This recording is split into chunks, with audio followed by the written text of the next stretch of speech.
नमस्कार दोस्तों, मैं सत्येंद्र। आप देख रहे हैं शिवार्थ न्यूज।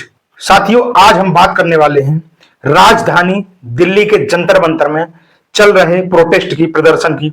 साथियों, ये प्रदर्शन आखिरकार किया किसके द्वारा जा रहा है और ये प्रदर्शन का मुख्य उद्देश्य क्या है, तो मैं आपको बता दूं कि शिक्षा से जुड़ी व्यवस्थाओं के लिए और शिक्षा व्यवस्था में सुधार हेतु और जो हमारे केंद्रीय शिक्षा मंत्री हैं धर्मेंद्र प्रधान, उनके इस्तीफे को लेकर यह प्रदर्शन, ये प्रोटेस्ट किया जा रहा है। साथियों, ये आंदोलन दोस्तों छात्रों द्वारा किया जा रहा है।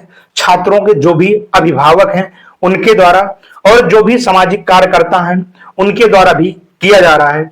दिल्ली के जंतर मंतर में कई सारे ऐसे लोग हैं जो उस आंदोलन में शामिल हो रहे हैं। प्रदर्शन करने वाले छात्रों का कहना है कि शिक्षा व्यवस्था में सुधार लाया जाए। साथियों, समान अवसर और छात्रों के भविष्य के साथ खिलवाड़ नहीं करना चाहिए सरकार को। साथियों, मैं आपको बता दूं कि इस आंदोलन की शुरुआत जब नीट का पेपर लीक हो जाता है तभी से इस आंदोलन की शुरुआत होती है, जिससे लोग डॉक्टर की पढ़ाई करते हैं, डॉक्टर बनते हैं। साथियों, वर्षों वर्षों से, सालों साल तक जब एक स्टूडेंट छात्र तैयारी करता है फिर भी पेपर की लीक जैसी समस्याएं सामने आती हैं तो छात्र आत्महत्या करने के लिए मजबूर हो जाते हैं।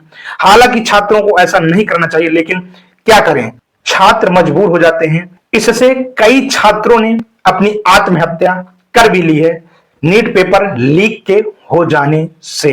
ऐसे में दोस्तों जो प्रदर्शन था वो और अहम हो जाता है। दोस्तों, प्रदर्शन करने वाले छात्रों की प्रमुख मांगे हैं शिक्षा व्यवस्था में सुधार लाया जाए और केंद्रीय शिक्षा मंत्री धर्मेंद्र प्रधान जी का इस्तीफा को लेकर ये छात्रों की प्रमुख मांगे हैं और इन्हीं मांगों के लिए वो लोग जंतर मंतर में 1 महीने से भी ज्यादा का समय हो गया वहां पर बैठे हैं। अब दोस्तों हमारा सवाल सरकार से सीधा है कि आखिरकार सरकार इन बच्चों के लिए क्या कर रही है।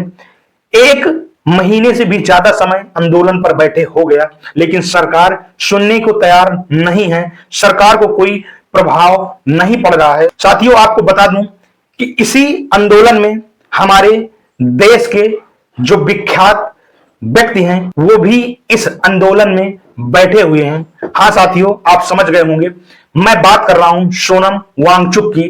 साथियों, सोनम वांगचुक का नाम किसी से भी छिपा नहीं है क्योंकि साथियों ये हमारे देश के वो व्यक्ति हैं जिन्होंने हमारे देश के लिए बहुत कुछ किया है। साथियों, यदि आप लोग सोनम वांगचुक के बारे में नहीं जानते हैं तो मैं आपको बताता हूं। साथियों, सोनम वांगचुक भारत के लद्दाख के रहने वाले हैं। साथियों, ये एक प्रसिद्ध इंजीनियर तथा समाज सेवक एवं शिक्षा सुधारक, नव प्रवर्तक और वैज्ञानिक तथा पर्यावरण कार्यकर्ता हैं। दोस्तों, सोनम वांगचुक शिक्षा और पर्यावरण व्यवस्था के लिए देश विदेश में अपने काम के लिए जाने जाते हैं। साथियों, इनका जन्म 1 सितंबर 1966 में लद्दाख में हुआ था। और मैं आपको बता दूं साथियों कि आपने यदि 3 इडियट फिल्म देखा हो तो उस फिल्म में जो वैज्ञानिक का किरदार निभा रहे होते हैं एक्चुअली वो किरदार सोनम वांगचुक के जीवन से ही लिया गया है। साथियों, सोनम वांगचुक एक अपने देश के बहुत ही अहम व्यक्ति हैं। इनका हमारे देश के लिए बहुत ही बड़ा योगदान है। ऐसा व्यक्ति साथियों जो हमारे देश के लिए बहुत अहम है, वो व्यक्ति 15 दिनों से भूख हड़ताल पर जंतर मंतर दिल्ली में बैठा हुआ है। सवाल यह है सीधा आप लोगों से कि आखिरकार उस व्यक्ति को ऐसी क्या पड़ी है कि वो वहां पर भूख हड़ताल पर 15 से ज्यादा दिन हो गए वहां पर बैठा है। अब हाल ही में उनकी तबीयत भी बिगड़ने लगी है साथियों। लेकिन सवाल यह है कि आखिरकार वो व्यक्ति अनशन में क्यों बैठे हैं, तो एक ही जवाब है मेरे पास कि हमारे और आपके बच्चों के लिए वो व्यक्ति लड़ रहा है, विरोध कर रहा है और भूखे प्यासे अनशन पर बैठे हुए हैं। किस लिए? हमारे और आपके लिए। और हम और आप क्या कर रहे हैं? घरों में बैठ के मनोरंजन के साधन को खोज रहे हैं। साथियों, अभी हमें इस विषय में ज्यादा गंभीरता नहीं दिख रही क्योंकि साथियों हम देश हित में काम करना ही नहीं चाहते हैं। हम अपने बच्चों के लिए, अपने हक अधिकारों के लिए लड़ना ही नहीं चाहते हैं। ये हमारी और आपकी नाकामयाबी है।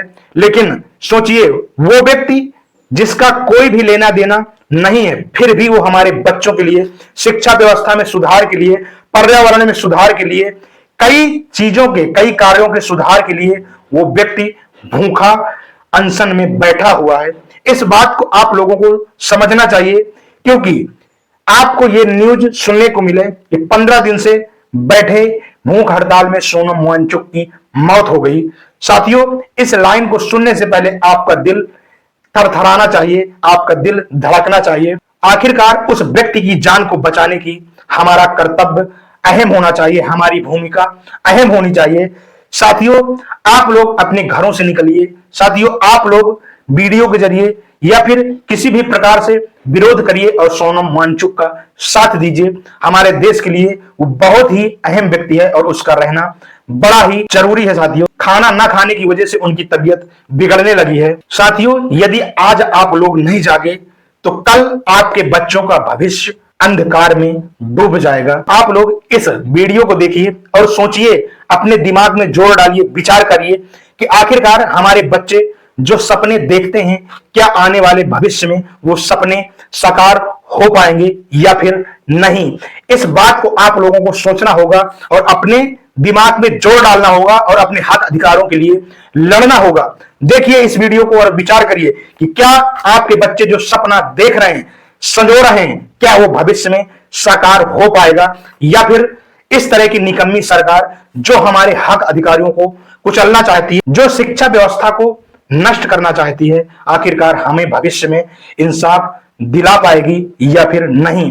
ये अपने आप में एक बड़ा सवाल है और देश के हर नागरिक का ये सोचना बनता है कि आखिरकार हमारे बच्चों का हमारा भविष्य कैसा होगा। इसलिए आप लोग अपने घरों से निकलिए और इस आंदोलन में अपना योगदान जरूर करिए। साथियों, मेरी अपील आपसे है कि आप लोग इस आंदोलन में, जंतर मंतर में चल रहे आंदोलन में अपना सहयोग जरूर दें। आप लोग चाहे 1 दिन के लिए या फिर 2 दिन के लिए, जितना भी टाइम हो आपके पास, आप लोग इस अनशन में जरूर अपना सहयोग करें। आप लोग वहां यदि नहीं जा सकते हैं तो आप लोग अपने घर से ही वीडियो के जरिए, लिख के जरिए या फिर किसी सभा के जरिए आप लोग इस अनशन का सहयोग जरूर करें। आप लोग इस अनशन में अपना योगदान जरूर निभाएं। साथियों, यदि आपको टाइम मिल सकता है तो आप दिल्ली तक पहुंचिए, क्योंकि 20 जुलाई को एक बड़ा आंदोलन होने जा रहा है। जंतर मंतर से देश की संसद तक वो आंदोलन जारी रहेगा। इसलिए आप लोग 20 जुलाई को यदि वहां पहुंच सकते हैं तो जरूर पहुंचिए, क्योंकि 1-2 दिन बाद हम वहां खुद ही जाने वाले हैं। यदि आपको भी समय हो तो आप लोग चल सकते हैं। साथियों, जो भी बांदा जनपद और चित्रकूट जनपद से ये वीडियो देख रहा है और उसको शिक्षा व्यवस्था में सुधार चाहिए, धर्मेंद्र प्रधान जी का इस्तीफा चाहिए और वो दिल्ली जंतर मंतर जाना चाहता है, आंदोलन में अपना सहयोग करना चाहता है, तो वो मुझसे कांटेक्ट करे। हम लोग साथ चलेंगे, साथ में योगदान करेंगे और उस अनशन में भी बैठेंगे। तन मन धन जिस प्रकार से हो सकेगा हम लोग अनशन का सहयोग करेंगे, क्योंकि साथियों ऐसे ऐसे लोग हैं जिनका कोई लेना देना नहीं है, फिर भी वो लोग अनशन में बैठे हुए हैं। इसलिए आप लोग भी अपने घरों से निकलिए और इस अनशन में अपना योगदान जरूर करिए। दोस्तों, आप युवा हैं, आप यदि भारत से प्यार करते हैं, आपके अंदर देशभक्ति का जज्बा है, तो आप लोग इस लाइन को नोट कर लीजिए, इस लाइन को याद कर लीजिए। साथियों, किसी ने कहा है कि देश से है प्यार तो हर पल ये कहना चाहिए, मैं रहूं या ना रहूं भारत ये रहना चाहिए, सिलसिला ये बाद मेरे यूं ही चलना चाहिए, मैं रहूं या ना रहूं भारत ये रहना चाहिए। साथियों, देशभक्ति का जज्बा किसी के कहने से नहीं आता है। आपकी जागरूकता, आपका शिक्षित होना आपको देशभक्ति सिखाता है। महान व्यक्तित्व के लोगों की जीवनी पढ़ना, जो हमारे देश के महापुरुष हैं, जिनका अपने देश के लिए बहुत सारा योगदान है, ऐसे बहुत सारे महापुरुष हैं जिन्होंने हमारे देश के लिए अपना योगदान, अपनी जान तक निछावर कर दी है। साथियों, आप लोग उनको पढ़िए और देशभक्ति के लिए, अपने देश के लिए आगे निकलिए, अपने कदम आगे बढ़ाइए, तभी हमारे देश का उज्जवल भविष्य हो सकता है। कि आप लोग आज चुप रहे तो कल आपके बच्चों का भविष्य और आपका भविष्य अंधकार में डूब जाएगा। वो कहते हैं ना कि जब चिड़िया चुग गई खेत तो फिर पछताए का होए। इसलिए अभी मौका है, आप लोग इस व्यवस्था का विरोध करिए और अनशन में अपना योगदान जरूर करिए। जय हिंद, जय भारत।